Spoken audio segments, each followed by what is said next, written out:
Welcome sa ating kusina! At eto na naman tayo, ang kapanidera ng American. Nagbabalik ngayon. At dahil meron tayong off day, kailangan natin gumawa ng masarap na bread. Eto, gagawa tayo ng bagels. Kailangan natin ng 1.5 warm water. Lagay natin dito sa bowl. Then, kailangan natin ng yeast, 2 tablespoons and 1/4. Lagay natin siya sa warm water. And 4 and 1/2 all-purpose flour. Dito ng sugar, nasa 1 tablespoon. And then salt, kailangan natin ng salt syempre. 2 teaspoon. Haluin natin. Halo-halo lamang siya hanggang makumbine ng lahat ng ingredients. Gamitan na natin ng kamay. Linis ang aking kamay. Mag-kneading tayo pang palakas sa ating mga braso. Hanggang mahalo natin siya at magkumanda ang ating dough. When I see your face! At kahira natin ng mantika ng ating bowl para hindi siya dumikit. Ganyan lang. Okay, let's rest 1 hour and then we're back for 1 hour. Chirin, ito na ating dough. Ito na ang dough natin pagkatapos i-punch natin siya. Proceed tayo sa shaping ng ating dough at huwag natin kalimutang ibahagi itong video na to para sa kaalaman ng iba. Yung may mga gusto ng recipe dyan, eto madali lang talaga to at napakasarap. Akan muna natin siya. Pare-pares natin ng konti, okay? I'll be back. Yeah.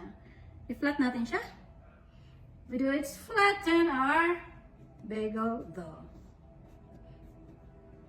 Then, make it ang sample na meron. Just make it round and round and round and round, round and round.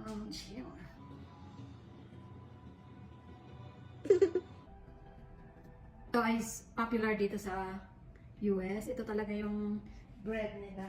We have to cover the towel for rising 20 minutes. Then after that, we have to boil water. Igat tayo ng sugar and ng baking soda para maganda ang ating bagels. Ito talaga ang processing ng paggawa ng bagels. Then ilagay natin sa mainit na tubig ng few seconds at baliktarin natin siya. Few seconds din and pagkatapos niyan hanguin at spread na natin ang ating bagel flavor. Ang tubig natin meron siyang honey syrup. Kung gusto nyo, pwede naman asukal lang para mas masarap ang ating bagels.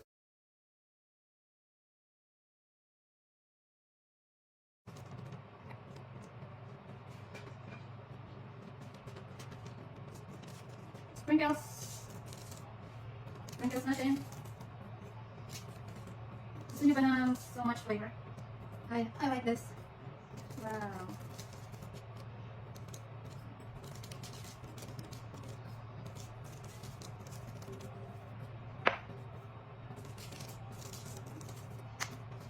Oh my God! Ang grabe ng ating bagels! Bagels! Bagels!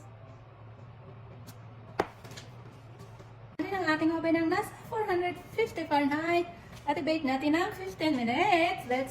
Thank you for watching at huwag kalimutang mag-subscribe sa ating channel. See you next video.